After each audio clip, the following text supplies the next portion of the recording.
Chapter 4.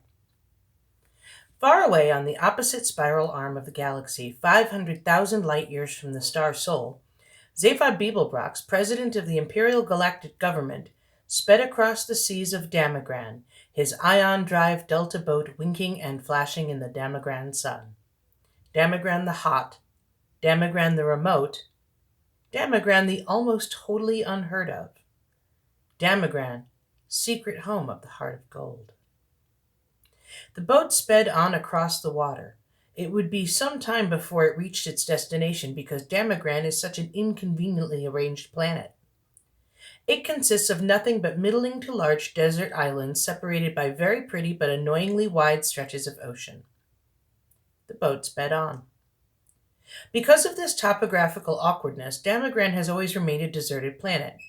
This is why the Imperial Galactic Government chose Damagran for the Heart of Gold project, because it was so deserted and the Heart of Gold project was so secret. The boat zipped and skipped across the sea that lay between the main islands of the only archipelago of any useful size on the whole planet.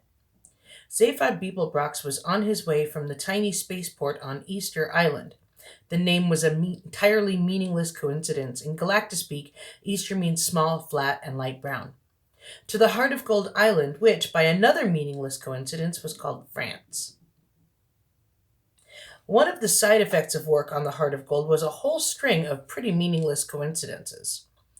But it was not in any way a coincidence today, the day of the culmination of the project, the great day of the unveiling, the day that the Heart of Gold was finally to be introduced to a marveling galaxy, was also a great day of culmination for Zaphod Beeblebrox. It was for the sake of this day that he had first decided to run for the presidency, a decision that had sent shockwaves of astonishment throughout the Imperial Galaxy. Zaphod Beeblebrox? President? Not the Zaphod Beeblebrox. Not the president. Many had seen it as a clinching proof that the whole of known creation had finally gone bananas. Zaphod grinned and gave the boat an extra kick of speed. Zaphod Beeblebrox, adventurer, ex-hippie, good timer, crook? Quite possibly, manic self-publicist, terrible bad at personal relationships, often thought to be completely out to lunch. President? No one had gone bananas, not in that way at least.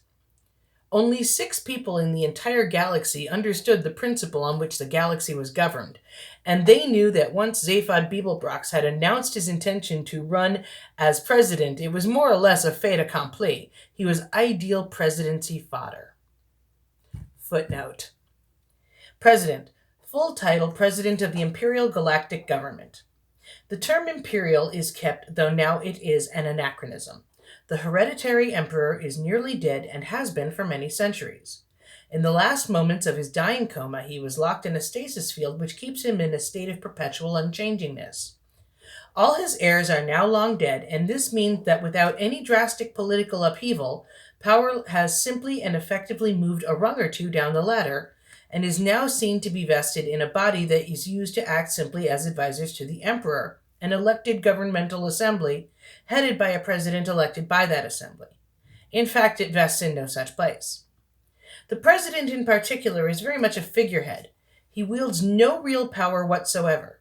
He is apparently chosen by the government, but the qualities he is required to display are not those of leadership, but of those of finely tuned outrage. For this reason, the president is always a controversial choice, always an infuriating but fascinating character. His job is not to wield power, but to draw attention away from it. On those criteria, Zaphod Beeblebrox is one of the most successful presidents the galaxy has ever had. He has already spent 2 of his 10 presidential years in prison for fraud. Very, very few people realize that the president and the government have virtually no power at all, and all of these few people, only 6 know whence ultimate political power is wielded.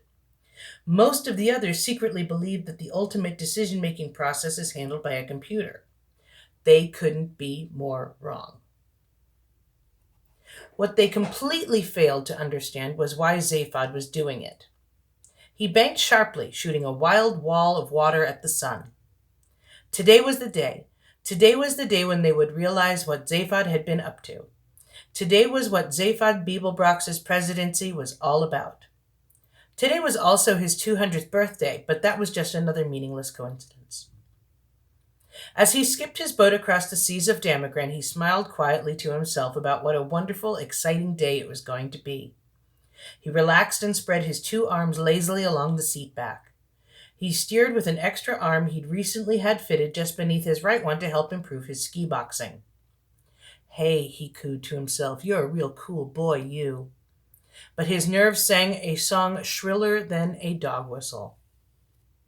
The island of France was about 25 miles long, 5 miles across the middle, sandy, and crescent-shaped. In fact, it seemed to exist not so much as an island in its own right as simply a means of defining the sweep and curve of a large bay. This impression was heightened by the fact that the inner coastline of the crescent consisted almost entirely of steep cliffs. From the top of the cliff, the land sloped slowly down 5 miles to the opposite shore. On the top of the cliff stood a reception committee. It consisted in large part of the engineers and researchers who had built the Heart of Gold, mostly humanoid, but here and there were a few reptiloid atomineers, 2 or 3 green sylph-like maxi-megagalacticans, an octopodic physucturalist or 2, and a hulavu. A hulavu is a superintelligent shade of the color blue. All except the hulavu were resplendent in their multicolored ceremonial lab coats. The hulavu had been refracted temporarily into a freestanding prism for the occasion. There was a mood of immense excitement thrilling through all of them. Together and between them they had gone to and beyond the furthest limits of physical laws, restructured the fundamental fabric of matter, strained, twisted, and broken the laws of possibility and impossibility, but still, the greatest excitement of all seemed to be to meet a man with an orange sash around his neck. An orange sash was what the president of the galaxy traditionally wore. It might not even have made much difference to them if they'd have known exactly how much power the president of the galaxy actually wielded. None at all. Only 6 people in the galaxy knew that the job of galactic president was not to wield power, but to attract attention away from it. Zaphod Beeblebrox was amazingly good at his job. The crowd gasped, dazzled by sun and seamanship, as the presidential speedboat zipped round the headland into the bay. It flashed and shone as it came skating over the sea in wide skidding turns. In fact, it didn't need to touch the water at all because it was supported on a hazy cushion of ionized atoms, but just for effect it was fitted with thin fin blades which could be lowered into the water. They slashed sheets of water hissing into the air, carved deep gashes in the sea which swayed crazily and sank back foaming in the boat's wake as it careered across the bay. Zaphod loved effect. It was what he was best at. He twisted the wheel sharply. The boat skidded round in a wild, scything skid beneath the cliff face and dropped to rest lightly on the rocking waves. Within seconds, he ran out onto the deck and waved and grinned at over 3 billion people. The 3 billion people weren't actually there, but they watched his every gesture through the eyes of a small robot tri-D camera which hovered obsequiously in the air nearby. The antics of the president always made amazingly popular tri-D. That's what they were for. He grinned again. 3,000,006 people didn't know it, but today would be a bigger antic than anyone had bargained for. The robot camera honed in for a close-up on the more popular of his 2 heads, and he waved again. He was roughly humanoid in appearance, except for the extra head and 3rd arm. His fair, tousled hair stuck out in random directions. His blue eyes glinted with something completely unidentifiable, and his chins were almost always unshaven.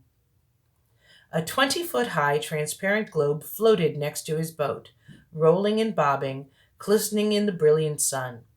Inside it floated a wide, semicircular sofa upholstered in gorgeous red leather. The more the globe bobbed and rolled, the more the sofa stayed perfectly still, steady as an upholstered rock. Again, all done for effect as much as anything else. Zaphod stepped through the wall of the globe and relaxed on the sofa. He spread his 2 arms along the back and with the third brushed some dust off his knee. His head looked about, smiling. He put his feet up. At any moment, he thought, he might scream. Water boiled up beneath the bubble. It seethed and spouted. The bubble surged into the air, bobbing and rolling on the waterspout. Up, up it climbed, throwing stilts of light at the cliff. Up it surged on the jet, the water falling from beneath it, crashing back into the sea, hundreds of feet below. Zaphod smiled, picturing himself. A thoroughly ridiculous form of transport, but a thoroughly beautiful one. At the top of the cliff, the globe wavered for a moment, tipped onto a railed ramp, rolled down it to a small concave platform, and riddled to a halt. To tremendous applause, Zaphod Beeblebrox stepped out of the bubble, his orange slash blazing in the light. The president of the galaxy had arrived. He waited for the applause to die down and then raised his hand in greeting. "Hi," he said. A government spider sidled up to him and attempted to press a copy of his prepared speech into his hands. Pages 3 to 7 of the original version were at the moment floating soggily on the Damigran Sea some 5 miles out from the bay. Pages 1 and 2 had been salvaged by a Damigran frond-crested eagle and had already become incorporated into an extraordinary new form of nest which the eagle had invented. It was constructed largely of papier-mâché, and it was virtually impossible for a newly hatched baby eagle to break out of it. The Damigran frond-crested eagle had heard of the notion of survival of the species, but wanted no truck with it. Zaphod Beeblebrox would not be needing his set speech, and he gently deflected the one being offered him by the spider. "Hi," he said again. Everyone beamed at him, or at least nearly everyone. He singled out Trillian from the crowd. Trillian was a girl that Zaphod had picked up recently while visiting a planet just for fun incognito. She was slim, darkish, humanoid, with long waves of black hair, a full mouth, an odd little knob of a nose, and ridiculously brown eyes. With her red headscarf knotted in that particular way and her long flowing silky brown dress, she looked vaguely Arabic. Not that anyone there had ever heard of an Arab, of course. The Arabs had very recently ceased to exist, and even when they had existed, they were 500,000 light years from Damigran. Trillian wasn't anybody in particular, or so Zaphod claimed. She just went around with him rather a lot and told him what she thought of him. "Hi, honey," he said to her. She flashed him a quick, tight smile and looked away.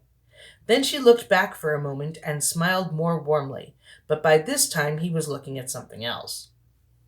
"Hi," he said to a small knot of creatures from the press who were standing by, wishing that he would stop saying hi and get on with the quotes. He grinned at them particularly because he knew that in a few moments he would be giving them one hell of a quote. The next thing he said, though, was not a lot of use to them. One of the officials of the party had irritably decided that the president was clearly not in a mood to read the deliciously turned speech that had been written for him, and had flipped the switch on the remote control device in his pocket. Away in front of them, a huge white dome that bulged against the sky cracked down the middle, split, and slowly folded itself down into the ground. Everybody gasped, although they had known perfectly well it was going to do that because they'd built it that way. Beneath it lay uncovered a huge starship, 150 meters long, shaped like a sleek running shoe, perfectly white and mind-bogglingly beautiful. At the heart of it, unseen, lay a small gold box which carried within it the most brain-wrenching device ever conceived, a device that made this starship unique in the history of the galaxy, a device after which the ship had been named, the Heart of Gold.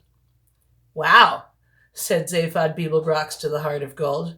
There wasn't much else he could say. He said it again because he knew it would annoy the press. Wow. The crowd turned their faces back to him expectantly. He winked at Trillian, who raised her eyebrows and widened her eyes at him. She knew what he was about to say and thought him a terrible show-off. "That is really amazing," he said. "That really is truly amazing. That is so amazingly amazing, I think I'd like to steal it." Marvelous presidential quote, absolutely true to form. The crowd laughed appreciatively, the newsmen gleefully punched buttons on their sub-etha newsmatics, and the president grinned. As he grinned, His heart screamed unbearably, and he fingered the small paralyzomatic bomb that nestled quietly in his pocket. Finally, he could bear it no more. He lifted his heads up to the sky, let out a wild whoop in major thirds, threw the bomb to the ground, and ran forward through the sea of suddenly frozen, beaming smiles.